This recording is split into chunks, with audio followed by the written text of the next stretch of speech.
আসসালামু আলাইকুম সুপ্রিয় শিক্ষার্থী বন্ধুরা, সবাই কেমন আছো? আশা করি সবাই ভালো আছো। সবাইকে আমার অষ্টম শ্রেণীর বাংলাদেশ বিশ্ব পরিচয় ক্লাসে স্বাগতম। আজকে আমি তোমাদের বইয়ের নবম অধ্যায়ের বাংলাদেশের জনসংখ্যা উন্নয়ন অধ্যায়ের জনসংখ্যার সাথে জনসম্পদের সম্পর্ক এবং জনসংখ্যাকে জনসম্পদে রূপান্তরিত করার কৌশল সম্পর্কে আলোচনা করব। আশা করি সবাই আমার ক্লাসটি মনোযোগ সহকারে দেখবে।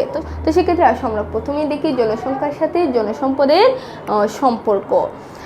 শিক্ষার্থীরা, জনসংখ্যা বলতে আমরা বুঝি একটি নির্দিষ্ট ভূখণ্ডে বসবাসকারী স্থায়ী জনসমষ্টিকে ওই দেশের জনসংখ্যা বা নাগরিক বলে। আর জনসম্পদ হলো যখন ওই দেশের নাগরিককে উপযুক্ত শিক্ষা এবং প্রশিক্ষণের মাধ্যমে যোগ্য করে তুলে উৎপাদন এবং উন্নয়নমূলক কাজ করে থাকে, তখন তাকে বলি আমরা জনসম্পদ।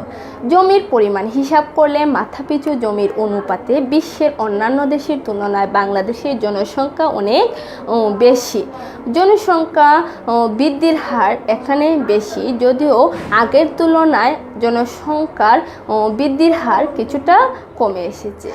পরিবার পরিকল্পনা কার্যক্রম এবং মানুষের ক্রমবর্ধমান সচেতনতার ফলে এটা সম্ভব হয়েছে। অন্যদিকে চিকিৎসা ব্যবস্থার উন্নতির ফলে মাতৃমৃত্যু হার, শিশু মৃত্যু হার ইদানিংকালে অনেক কমে গেছে। এর ফলে দেশের জনসংখ্যা দ্রুত বৃদ্ধি পাচ্ছে। দেশের অশিক্ষিত কর্মহীন জনগোষ্ঠী, বিশেষ করে তরুণদেরকে শিক্ষা, প্রশিক্ষণ ও উপযুক্ত কর্মসংস্থানের ব্যবস্থা করে জনসংখ্যাকে অনায়াসে জনসম্পদে পরিণত করা সম্ভব। এভাবে দেশে দ্রুত অর্থনৈতিক সমৃদ্ধির পথে এগিয়ে যাবে। তাই বলা যায় যে জনসংখ্যার সাথে জনসম্পদের খুবই ঘনিষ্ঠ সম্পর্ক বিদ্যমান। শিক্ষার্থীরা, এবার আমরা দেখব জনসংখ্যাকে জনসম্পদে রূপান্তরিত করার কৌশল। সম্পদ যেখানে সীমিত, সেখানে একটি দেশের বিশাল জনসংখ্যাকে তার জন্য বিরাট সমস্যা হয়ে দাঁড়ায়। সম্পদ যেখানে সীমিত, সেখানে একটি দেশের বিশাল জনসংখ্যা সেই দেশের জন্য সমস্যা হয়ে দাঁড়ায়।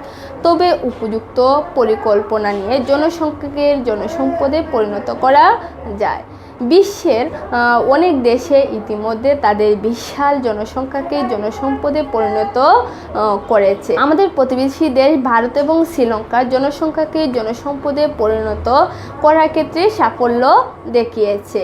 বিশেষ করে তথ্য প্রযুক্তির ক্ষেত্রে ভারত আজ সবচেয়ে বেশি এগিয়ে। এমনকি যুক্তরাষ্ট্রের মতো উন্নত দেশও তথ্য প্রযুক্তির 23% ভারতীয় দক্ষ জনশক্তির উপর নির্ভরশীল। আমাদের দেশও বিগত বছরগুলোতে তথ্য প্রযুক্তিতে প্রচুর বিনিয়োগ করেছে। সরকার এদেশের যুবশক্তিকে সম্পদে রূপান্তরের করার ব্যাপারে পরিকল্পনা গ্রহণ করেছে। এই দিনগুলোতে যার সুফল পাওয়া যাবে। আমাদের দেশের জনসংখ্যাকে জনসম্পদে রূপান্তরিত করার জন্য আমরা অনেকগুলো কৌশল অবলম্বন করতে পারি। তো শিক্ষার্থীরা, এবার আমরা কী কী কৌশল অবলম্বন করব জনসংখ্যাকে জনসম্পদে রূপান্তরিত করার জন্য, সেই কৌশলগুলো সম্পর্কে জানব। শিক্ষার্থীরা, কৌশলগুলো হলো কর্মমুখী শিক্ষার প্রসার করব এবং জ্ঞানভিত্তিক সমাজ ব্যবস্থা গড়ে তুলব। দক্ষতা বৃদ্ধি এবং প্রশিক্ষণমূলক কার্যক্রম সম্প্রসারণ করতে হবে। প্রযুক্তি ও কারিগরিগত শিক্ষা প্রদান করতে হবে। নারী শিক্ষার প্রসার করতে হবে, কারণ একটা দেশের অর্ধেকই হলো নারী। এই নারী সংখ্যাকে উপযুক্ত প্রশিক্ষণের মাধ্যমে কাজে লাগাতে হবে।